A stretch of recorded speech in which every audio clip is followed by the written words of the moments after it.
What is up everyone, this is Rizvi here. Welcome back to another tutorial in my channel. আমি আজকে আপনাদেরকে দেখাবো কি করে আমরা ফটোশপের সাহায্যে ইজিলি ছবি থেকে ব্যাকগ্রাউন্ড রিমুভ করতে পারি. There are mainly 7 to 8 ways to remove a background from a photo, but আমি আজকে আপনাদেরকে যে মেথডটা দেখাবো it is one of the most easiest methods to be used in Photoshop. So আপনি যদি একদমই beginner level Photoshop user হয়ে থাকেন, this tutorial is for you. But আপনি যদি একদম pro level হন এবং এই টিপটা যদি আপনার জানা না থাকে, then make sure you watch this full video. And without wasting any more time, let's start. Be sure to smash that like button below and let's see if I can get 20 likes for this video.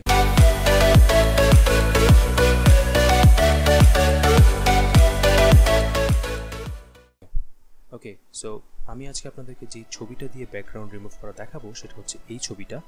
It is quite complex because একটা গাছের ছবি থেকে background remove করা is quite tough, but আমি যে মেথডটা দেখাবো এই মেথডটা আপনি খুব ইজিলি 2-3 মিনিটের মধ্যেই একটা ছবি থেকে ব্যাকগ্রাউন্ড রিমুভ করতে পারবেন. So first open your photo in Photoshop and then go to select.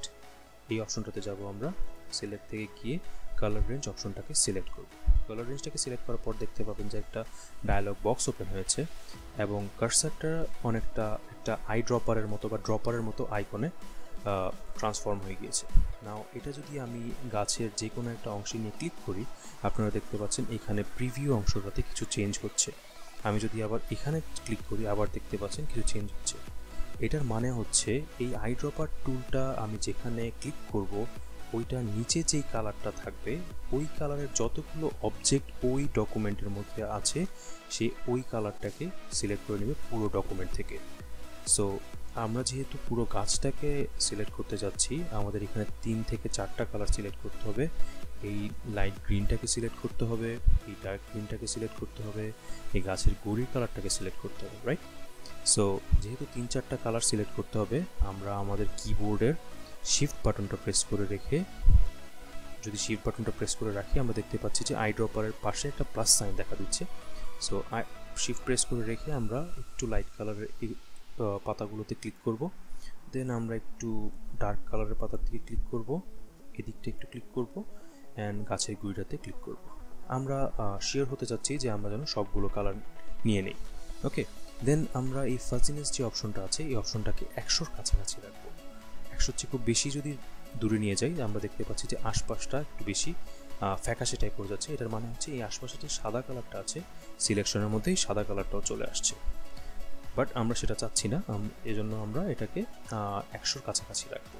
ওকে, এখানে কাজ সব শেষ হয়ে যাওয়ার পর আমি যদি ওকে ক্লিক করি, আমরা দেখতে পাচ্ছি যে এখানে একটা লাইন দেখা যাচ্ছে. এই লাইনগুলো দিয়ে আসলে বোঝানো হচ্ছে যে এই অংশগুলো শুধুমাত্র সিলেকশনে আছে, বাকি অংশগুলো সিলেকশনে নেই. সো আমরা আসলে শুধুমাত্র গাছটাকে আলাদা করতে যাচ্ছি, এই অংশগুলোকে চাচ্ছি না. সো এটাকে রিমুভ করতে হবে আমাদের. এটাকে রিমুভ করার একটা সুন্দর উপায় হচ্ছে ল্যাসো টুল. সো ল্যাসো টুলটা থাকে হচ্ছে উপর থেকে 3 নাম্বার অপশনটা. এটাতে যদি আমি রাইট ক্লিক প্রেস করি, রাইট ক্লিক প্রেস করলে আমরা দেখতে পাচ্ছি যে ল্যাসো টুলটা চলে এসেছে. এটাই ক্লিক করব. ল্যাসো টুলটা সাধারণত নর্মালি কোনো সিলেকশন করার জন্য ইউজ হয়. সো আমি যদি এইভাবে সিলেকশন করি, আমরা দেখতে পাচ্ছি এখানে একটা সিলেকশন চলে এসেছে, বাট আমরা সিলেকশনটাকে সরাতে যাচ্ছি, এখান থেকে সরাতে যাচ্ছি. সেটা করার জন্য আমাদের যেটা করতে হবে, আমরা কিবোর্ডে অল্টার বাটনটা প্রেস করে যদি রাখি, তাহলে আমরা দেখতে পাচ্ছি ল্যাসো বা দড়ির মতো যে সাইনটা আছে ওটার পাশে একটা মাইনাস চিহ্ন উঠে গিয়েছে. সো এটা মাইনাস চিহ্ন উঠে যাওয়ার পর আমরা অল্টার প্রেস করে রেখে মাউসের লেফট বাটনটা প্রেস করব. প্রেস করে রেখে আমরা এরকম করে ড্র্যাগ করব. ড্র্যাগ করলে আমরা একটা লাইন দেখতে পাবো. এই লাইনটা আমরা গাছের গুঁড়ির কাছ দিয়ে সাবধানে এরকম করে ঘুরিয়ে এনে দেন আবার এভাবে সিলেকশনটাকে কমপ্লিট করে ছেড়ে দেব. সো ছেড়ে দেওয়ার কারণে আমরা দেখতে পাচ্ছি যে ঘাসের উপর থেকে যে সিলেকশনগুলো ছিল ওগুলো সরে গিয়েছে. নাও আমরা একটা বাটন প্রেস করে ব্যাকগ্রাউন্ডটাকে আলাদা করে দিতে পারি ছবি থেকে, which is the layer mask button. এটা হচ্ছে এখানে.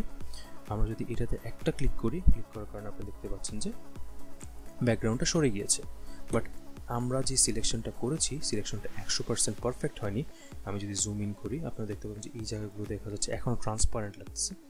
সো এটা আমার ঠিক করতে হবে. সো ঠিক করার জন্য আমরা যে কাজটা করব সেটা হচ্ছে আমরা এই যে থাম্বনেইলটা দেখতে পাচ্ছি ব্ল্যাক, যেটা লেয়ার মাস্ক বাটনটা ক্লিক করার কারণে হয়েছে, এটাতে আমরা অল্টার প্রেস করে ক্লিক করব. কিবোর্ডে অল্টার প্রেস করে রেখে যদি আমরা এরকম ক্লিক করি তাহলে আমরা এরকম একটা উইন্ডোতে ঢুকে যাব। অ্যান্ড আমরা দেখতে পাচ্ছি যে গাছের আশপাশটায় ফ্যাকাশে কালার বা ash colour, dark ash colour type কিছু অবজেক্ট দেখা যাচ্ছে। এটার মানে হচ্ছে সিলেকশনটা আমাদের পারফেক্ট হয়নি। সো এটা দূর করার জন্য আমরা যেটা করব সেটা হচ্ছে আমরা এখান থেকে ব্রাশ টুলটাকে সিলেক্ট করব। সিলেক্ট করে কিবোর্ডে আমরা ডি প্রেস করব।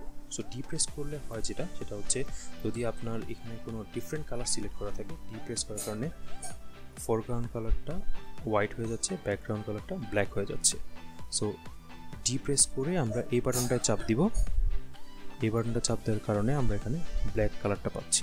ওকে, ব্ল্যাক কালার পাওয়ার পর আমাদের যেটা মাথায় রাখতে হবে সেটা হচ্ছে আমরা এখান থেকে মোডটাকে নর্মাল না রেখে আমরা মোডটাকে ওভারলে করে দেব। আপনাদের হয়তো এখানে নর্মাল থাকবে, নর্মালটাকে আমরা ওভারলে করে দেব। ওভারলে করার পর আমরা ব্রাশটাকে একটু বড় করে নিই। ওকে, অ্যান্ড দেন আমি যদি এভাবে আস্তে আস্তে ব্রাশটাকে স্ট্রোক করি, দেখা যাবে যে শুধুমাত্র ব্ল্যাক কালারটাকেই তারা এফেক্ট করছে, হোয়াইট কালার বা গাছের উপরের কালারটাকে তারা খুব একটা এফেক্ট করছে না এই ব্রাশটা। যেহেতু আমরা ওভারলেতে দিয়ে রেখেছি এই কারণে ব্ল্যাক কালারটা ছাড়া হোয়াইট কালারটাকে ব্রাশটা এফেক্ট করছে না। ওকে, সো আমরা গাছের আশপাশে যে অবজেক্টগুলো ছিল ওই অবজেক্টগুলো থেকে গাছটাকে রিমুভ করিয়ে নিয়েছি। অ্যান্ড আবার যদি আমি এই বাটনটা প্রেস করে হোয়াইটটাকে সামনে নিয়ে আসি, ওকে, দেন আমি যদি গাছের উপর আবার বোলাই এরকম করে, ওকে, এরকম করে যদি বোলাই, দেন আমি যদি অল্টার ক্লিক করে রেখে বা অল্টার প্রেস করে রেখে আবার যদি থাম্বনেলটাতে ক্লিক করি, আমরা এখন যদি জুম করে সামনে ভিতরের দিকে যাই, আমরা দেখতে পাচ্ছি যে গাছের যেই জায়গাগুলো ট্রান্সপারেন্ট ছিল সেই জায়গাগুলো এখন আর ট্রান্সপারেন্ট নেই, মোটামুটি ঠিকঠাক হয়ে গিয়েছে। সো আমরা খুব ইজিলি এখন গাছটাকে অন্য কোনো ডকুমেন্টে যদি ইউজ করতে চাই ইউজ করতে পারবো। কন্ট্রোল যদি টি প্রেস করি করে যদি আমি এটাকে ছোট করি, খুব ইজিলি আমি অন্য কোনো জায়গায় বসাতে পারছি। এটার আর ব্যাকগ্রাউন্ড যে আদৌ কোনো ব্যাকগ্রাউন্ড ছিল সেটা আসলে বোঝা যাচ্ছে না। সো আমরা খুব ইজিলি 5 মিনিটের মধ্যে কী করে আমরা ব্যাকগ্রাউন্ড রিমুভ করতে পারি তা শিখে গেলাম। সো আজকের ভিডিও এতটুকু পর্যন্তই। I hope you liked the video. If you did, please smash that like button below and be sure to subscribe. Till my next video, stay healthy. Peace out.